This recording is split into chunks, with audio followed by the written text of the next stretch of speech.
One, two, three, four.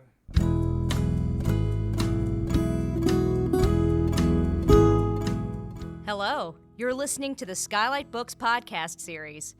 We are a general interest independent bookstore located in the Los Feliz neighborhood of Los Angeles, California. This year, because of the coronavirus pandemic, we've had to close our store and cancel in-person events. But SKYLIT is your neighborhood bookstore, and we are finding ways to create community even while we're far apart. In the coming weeks, we'll be putting out lots of new audio content to help you discover new books, connect with authors, and check in with your favorite booksellers. To learn more about how you can help keep SKYLIT alive, please visit our website at skylitbooks.com or check out our social media accounts on Twitter and Instagram. You can subscribe to the podcast on Podbean, iTunes, and Spotify. Thank you for listening and enjoy.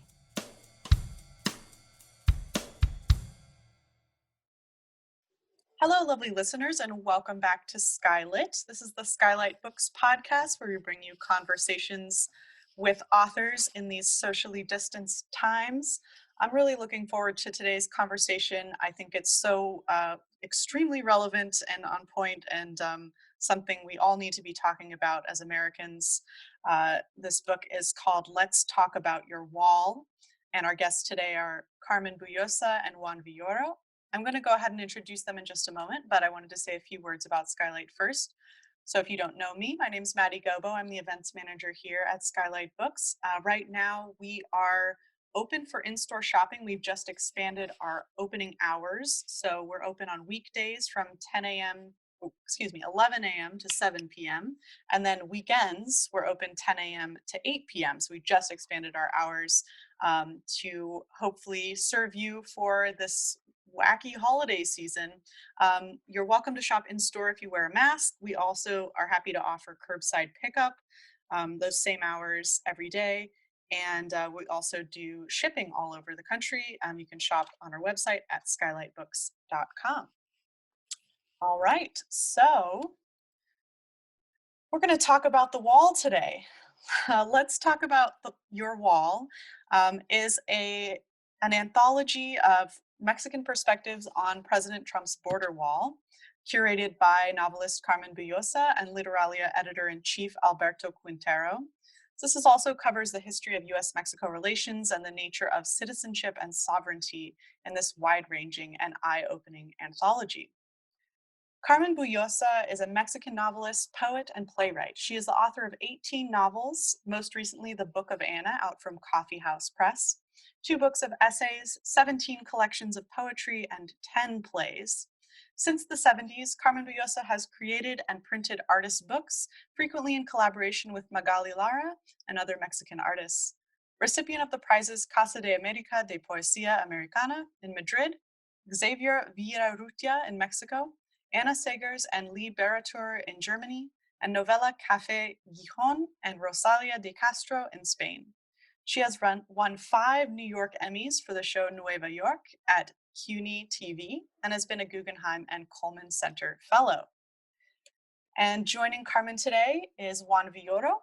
Born in Mexico City, Juan Villoro is a journalist and the author of novels, short stories, and essays, and he has received the Heralde Prize for his novel El Testigo. He has been a visiting professor at Princeton, Yale, and Stanford.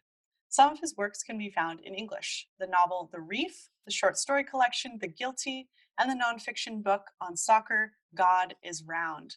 Carmen and Juan, welcome to the podcast. Thank you so much for being here today. Thank you, Maddie. So Juan, do you want to start us off by reading a bit from your piece in the book? Yes, thank you so much. I will read excerpts from my text. It's called Inventing the Enemy and is included in Let's Talk About Your Wall.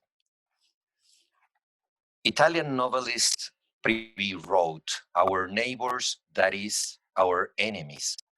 On an episode of The Sopranos, the main character of the show discovers that his neighbors are afraid of, and to some extent enjoy, living next door to a gangster. To feed the morbid curiosity of the household next door, Tony Soprano fills a box with sand, wraps it up, and in a confidential tone asks his neighbor to look after it. He accepts the package with a mixture of terror and pride, imagining that it contains something dangerous. In a single gesture, Tony both ingratiates himself with the neighbors and poisons their lives. It's not easy to live with the other, in large part because it's convenient to consider them inferior. Umberto Eco once took a Pakistani taxi in New York. When the cabbie learned he was Italian, he asked Umberto Eco, "Who are your enemies?" Eco answered that for the time being, his country wasn't at war with anyone other than itself. His reply disconcerted the driver. A country without adversaries also lacked identity. Could the Italians be so insipid? When he got out of the cab, Eco compensated for his country's surprising lack of belligerence, giving a large tip. But a few minutes later, he decided that in reality, Italy faced a multitude of enemies, most of which were domestic, but lacked the clarity to identify them. The cabbie's chagrin was deeper than it seemed. The other can act as a target for hate and mistrust, but also, by contrast, defines who we are. Eco's essay, Inventing the Enemy, was the result of these reflections. Umberto Eco writes, having an enemy is important not only to define our identity, but also to provide us with an obstacle against which to measure our system of values and, in seeking to overcome it, to demonstrate our own worth. So, when there is no enemy, we have to invent one. Unlike Italy, the United States has not hesitated to identify international adversaries in order to justify its domestic policies. Nazis, communists, Islamic terrorists, and drug traffickers are the successive villains in this narrative. During Perestroika, Eduard Shevardnadze, the Minister of Foreign Affairs of the Soviet Union, visited the United States and said, "I am going to do the worst thing that could happen to you, eliminate an enemy. Eliminate an enemy." But enemies are as perennial as paranoia, and recently they are imaginary. Mexicans. According to Donald Trump, the country that inspired the adventures of Speedy Gonzales should stay in its hole. On January 11, 2017, Donald Trump announced his intention to build a wall 16 meters high to prevent the influx of illegal immigrants, and he added that we, Mexico, would pay for it. Enrique Peña Nieto, then president of Mexico, said he wouldn't pay a penny. Obviously, Trump wasn't referring to the cost of the bricks, but rather to protectionist business policies, taxing the money that immigrants sent home and deporting Mexicans, 300,000 of them imprisoned. There was nothing Peña Nieto could do, and unluckily, he had unwittingly helped Donald Trump. In the movie Pulp Fiction, some thugs attack a diner. Everyone freezes, their arms in the air, and there's a tense silence. Suddenly, there's a sound. Someone moves in an adjacent room. "Mexicans, out of the fucking kitchen!" one of the thugs yells. He hasn't seen anyone. He just assumes that if there are people in the kitchen, they should be Mexicans. For decades, the United States has depended on invisible laborers to make their food and wash their dirty dishes. Like the assailants in Pulp Fiction, Donald Trump is asking them to leave their workplaces. Will they return to Mexico where their jobs were even worse? "I'm leaving on the train of absence. I've got a one-way ticket. En el tren de la ausencia me voy. Mi boleto no tiene regreso." That's one of the most popular Mexican songs. But the ones who are absent haven't left their homeland in search of adventure. They have followed the road of necessity and brought their culture to Chicago, LA, New York, Phoenix, and other cities. In a way, they belong to a third country, neither the United States nor Mexico, a hybrid place, Mexamerica, the portable homeland of the immigrants. Millions of Mexicans in the United States are like the ghost in the novel Pedro Páramo, half beings, frontiersmen who have neither documents nor places to stay. The Border Patrol didn't see them, but we didn't see them either in our own country. It's possible that the only good thing about despicable Donald Trump is that he has finally made us take notice of the hidden, the displaced, the dishwashers, the Mexicans who are now bereft of Mexico. Thank you so much. Gracias, Juan. What a terrific selection you did of your wonderful essay for this book. And a little bit disturbing that you ended this reading giving praise to an unpraisable fellow. But very interesting how you open the door of the connections we have, the cultural connections that Mexico and the USA have and have had during so many, during all our history. Ours is more ancient, isn't it? Yes, I think we complain, and I think it's right that we do so about the treatment of Mexican immigrants in the United States. The situation is ludicrous because they are jobs waiting for these migrants, but they don't have papers. So it's very, very difficult to understand this kind of economy in which the guest workers have jobs to do, and at the same time, they cannot work on a legal basis. But at the same time, we Mexicans tend to forget these people. Mexicans who leave our country, they don't have full rights. For example, they can't vote.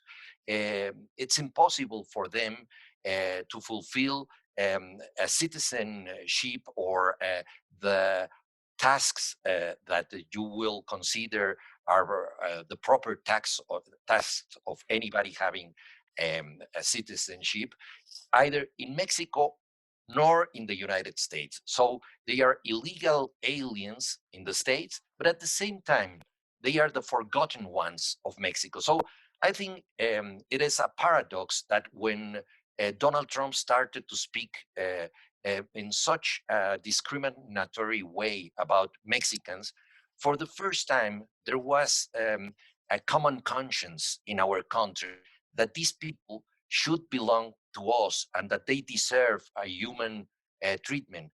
And we have also something very important to say about them, and that is that 10% of our national income comes from the revenues that these people are sending from the United States to Mexico. So we owe them a lot, and we consider them ghosts, phantom citizens. And it's a terrible situation because they are ghosts in a double way.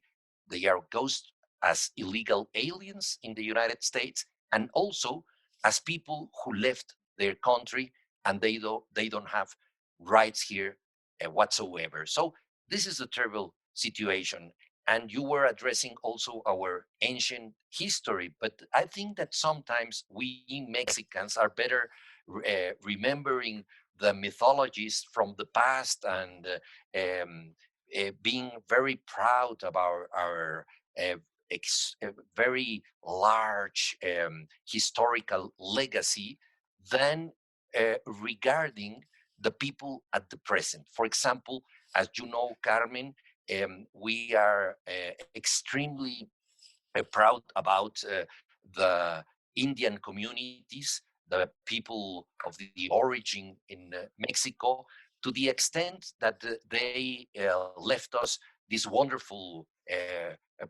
pyramids and the museums that are full with ancient treasures. But it's very difficult to speak about the Indian communities in the present tense. It's very, very strange that somebody addresses the Indian communities as something that has to do with the current political agenda. So we owe them as well something very special, and that is the dignity to belong in a proper way to the present. So I think all this situation between Mexico and America, this situation that I called in my excerpt Mex America, is very useful not only to defend the rights of Mexicans abroad, but also to defend the rights of these people in our own country. I don't know if you agree with this, Carmen. Well, I agree, evidently, because it's obvious that we have that racism in Mexico that has two tongues, a two-toned racism. On one side, our biggest proud is that we descend from these incredible cultures that we normally just pack in one, that was this the empire that was the center of the Mesoamerican world. And on the other side, what is our pride in the past is in fact invisible for our daily agenda. And not only that, but sustains a system of something similar to slavery, of total injustice in an extreme way. That is absolutely true. What I find interesting of this collection of essays of Mexican eyes looking at the border is how much the wall works sometimes as a mirror, as Juan has just showed us, as you has showed us here, Juan, how you look at this hypothetical wall that is hypothetical and at the same time is very real, and you use it as the mirror to look at ourselves, while others use the wall to look at passages of our common past, the relationship between Mexico and the USA, and how Alejandro Madrazo goes and visits what we call the invasion of the Americans of Mexico in the 19th century, and here is called in the USA is called the Mexican-American War. And the use of rape, what did rape meant in the middle of that war, and how Mexico has re-elaborated this sense of something that has to do with rape and our national identity. And also every author used the wall in a different way, either jumping the wall to look at the other side, the Yuri Herrera piece, where he has this phrase that is something like, speak white, how do you dare speak Spanish in the USA? And looks at this other side of the wall, or the case of Yasnaya, our author in the book too, that uses the wall to talk about the emigration of the Indians of Mexico into the USA, and that other space that is not frequently visited. But in your case, yes, you used it in a way like a mirror, but also a fence. The way your essay starts with this fence in the middle of the beach, touching from the crossing the sand till it arrives to the sea, where in Las Playas in Tijuana, they are crossing messages, families that are divided by the border and are passing either dollars to help the Mexican people or things and food, and that wall that is nor a mirror nor a wall, but a space of a distance artificially created. Yes, I think borders have many meanings.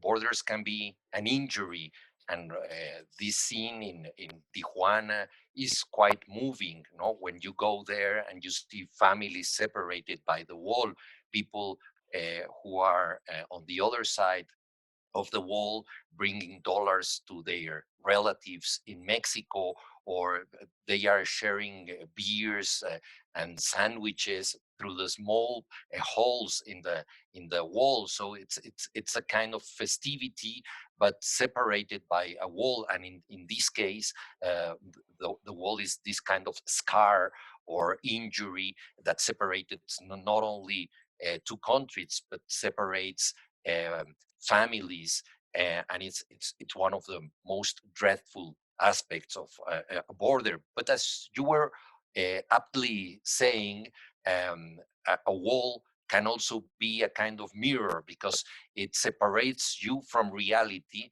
and it forces you to face yourself. And sometimes you see through the reflection of the wall within. You see also your prejudices, your own racism, and all these subjective factors that are also informing the relationship between individuals and countries.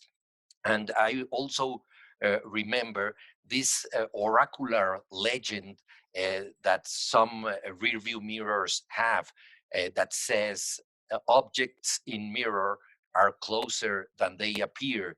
Since the wall can be regarded as a mirror, it's this kind of rear view mirror that forces you to see objects that are closer than they appear at first glaze. So it's quite educative, quite forming to address an issue as this one raised in the book. Let's talk about your wall, because there are many different ways of understanding the meaning of the wall. But I would say that in general, all of us tend to think that the wall is foremost a menace, is something that shouldn't be there.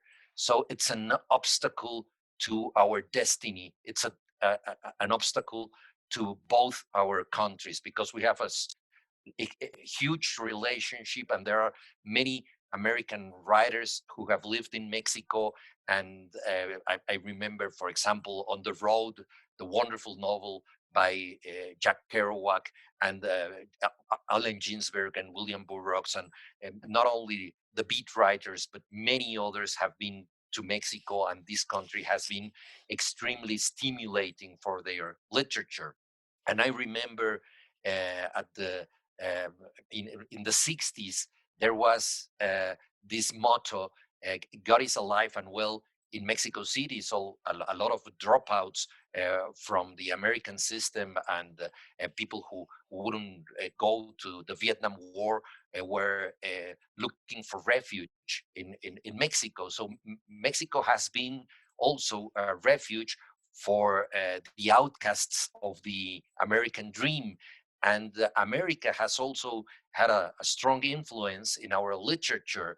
And we were raised, you and me, we belong to the same generation, and we were raised hearing songs by Bob Dylan and reading Faulkner and Hemingway and so on. So it's amazing that suddenly we are speaking foremost about this terrible menace, a wall.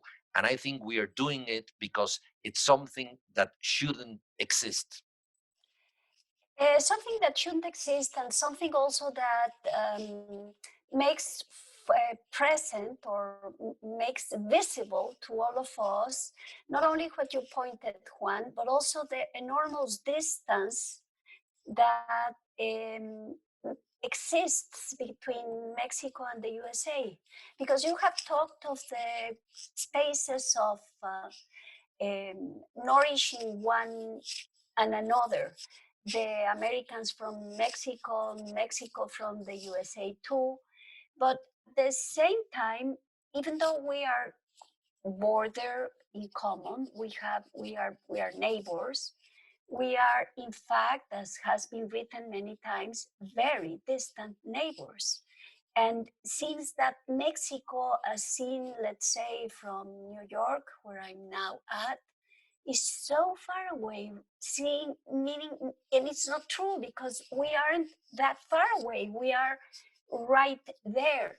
But it's not reciprocal, that river of cultures running from one side to the other one, or they run in different heights. You were talking of authors that have run back and forth for us, that Mexican writers have read. And I think also of not only food, music, so many things that have run back and forth in different levels and not always being credited as Mexicans, not seen as a Mexican presence also in the USA. So the distance, in fact, is quite, I think, enormous. And it is not only this wall that the guy we don't want to name, or I don't want to name because it makes me puke, talked about, but more than that, there's more than a gap between Mexico and the USA. There's more than just an artificial distance. There's a very complex and difficult relationship, not to talk of all the territory we lost in the 19th century to the USA, and the feeling we have of hatred also to the USA for deep historical reasons. Absolutely. I think you're absolutely right. We have to build bridges. And I think this kind of book in which we talk about the wall is a way of trying to build this kind of new connection with the American reader. Of course, there are a lot of examples of connections between Mexican culture in a very broad sense with American culture. If you think that the second most popular snack during the Super Bowl Sunday is guacamole, only after French fries, no? Or the most popular name in California is Jose, and we have an intermingled relationship, and there are a lot of Mexicans that are taking care of elder people in the United States, and the gardeners they used to, nor on the rule they are Mexicans and so on. So for example, the children, they are learning Spanish in many places because it's very useful for their daily life.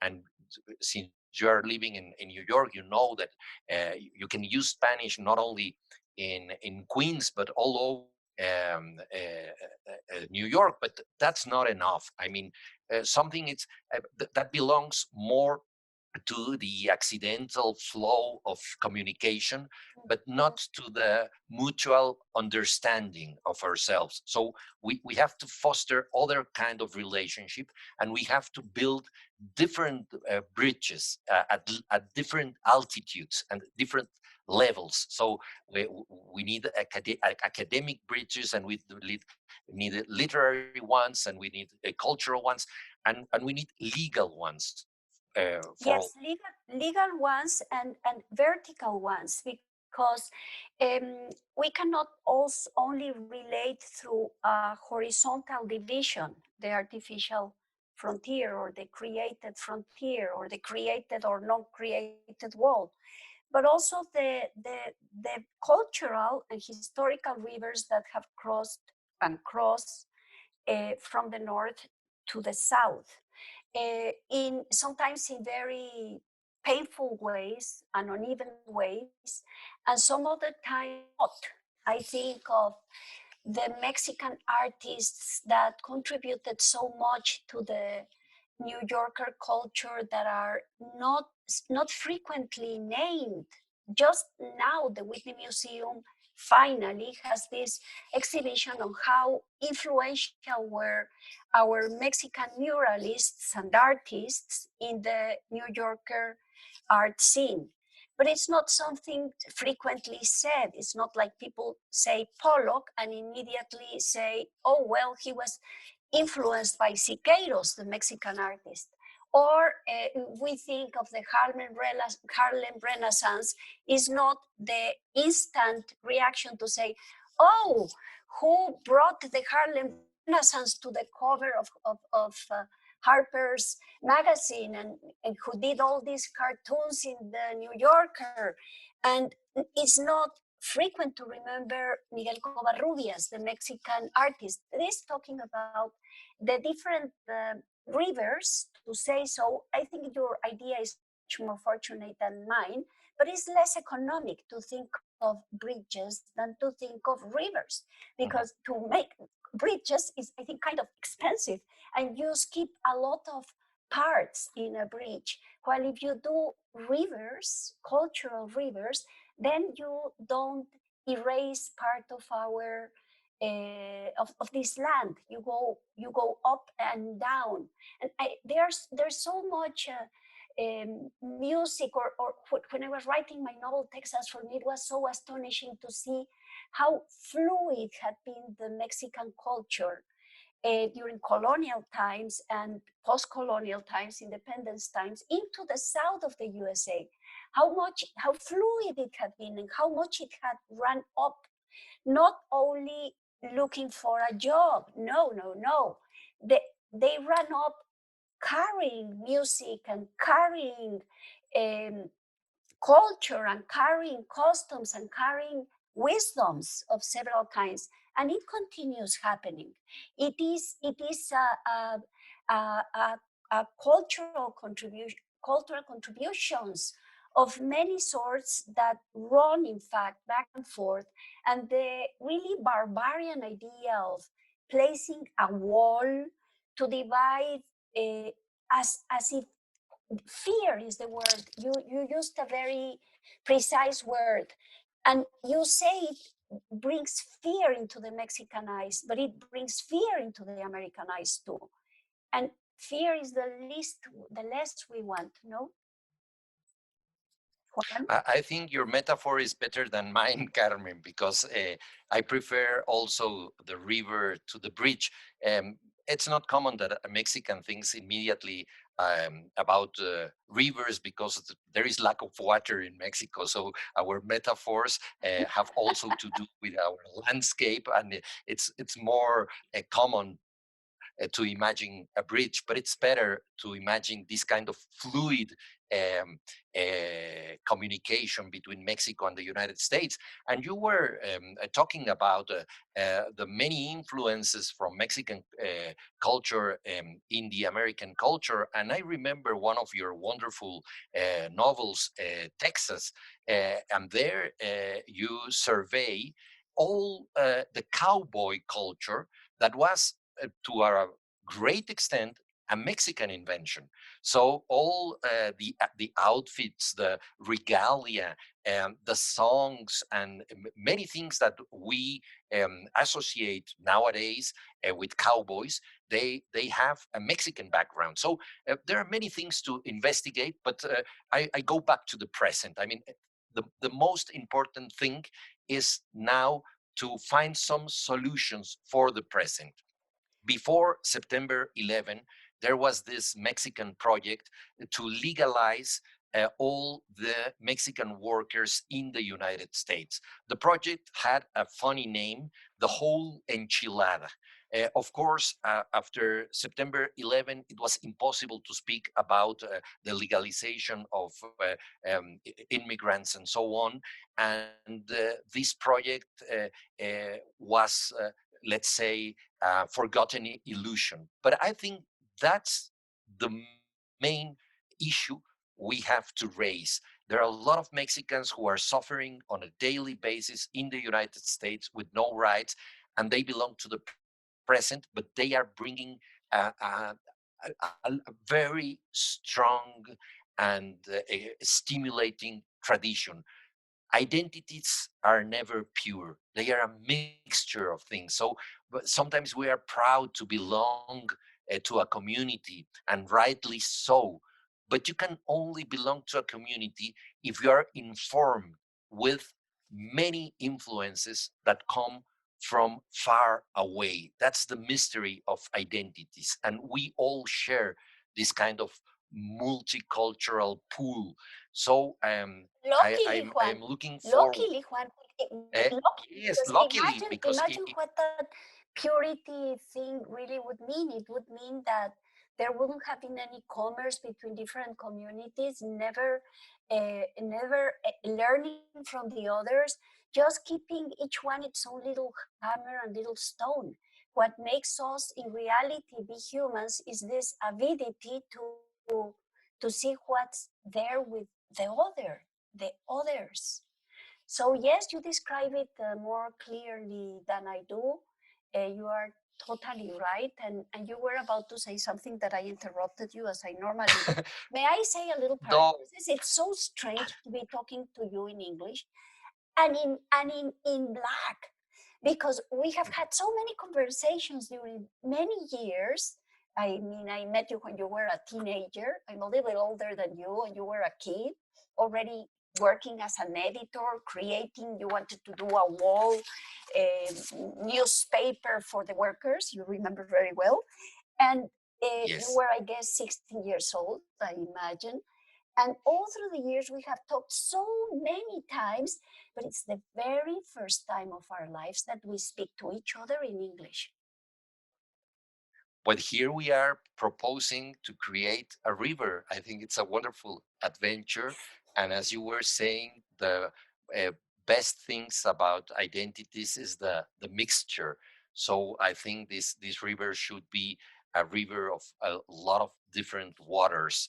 I think that's the future. This kind of fluid relationship in which we can swim in different directions, and we can bath in these waters that belongs to both Mexico and the United States. Talking about rivers, I think in reality, this book is kind of a collection of lots of very different rivers that cross in different directions. We have even the titles show the Claudio Lomnitz piece that says, "Please don't feed the gringos." The Rape and the Idea of Mexico, they already mentioned, of Alejandro Madrazo Layuz, Esquilos and the Migrants of Jan Meyer, Droplets from Paula Monaco Felipe, Language Solidarity, How to Create a Force Field with Words by Johnny Carr and Roman Luján, Asylum Under Siege by Valeria Luiselli and Ana Puentes Flores, After the White Noise of Yuri Herrera, that I have already mentioned, Conversations with the Wall of René Delgado, Make Art, Not Walls of the National Human Rights Commission of Mexico, the former one, by the way, Barbarians in the Presence of Barbarians of Emiliano Monge, The Dilemma, To Migrate or Not to Migrate by Porfirio Muñoz Ledo, Notes from El Cuartito by the terrific writer Guadalupe Natel. Well, I could go on, and I think A Wall to Divide the Desert is the last one by Nate Yeya and Jorge Volpis, of Nomads and Heroes.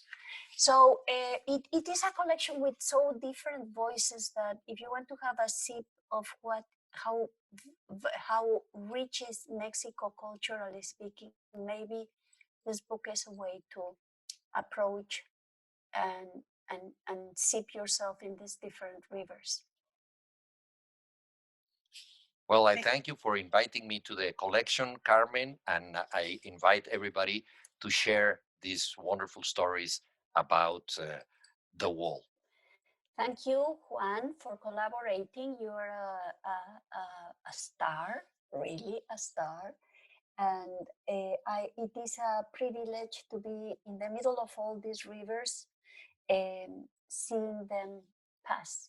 And thanks so much to SKYLIT for receiving us both, two Mexican writers speaking in Los Angeles virtual space of SKYLIT, talking about rivers and the swords.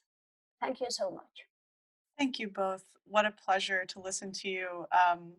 I feel like I've traveled with you both today. So thank you again for making the time and for this conversation. The book is Let's Talk About Your Wall. I hope everybody listening picks up a copy. Carmen and Juan, I hope you have a great day. Thank you again, and take care. Thank you, Maddie. Thank you for listening to the SKYLIT Books podcast series. Please don't forget to visit our website at skylitbooks.com and make sure to follow us on Twitter and Instagram. Also, don't forget to subscribe to this podcast for more author talks and bookseller conversations. You can find us on Podbean, iTunes, and Spotify. Stay safe and healthy, and we hope to see you back in our store soon. I see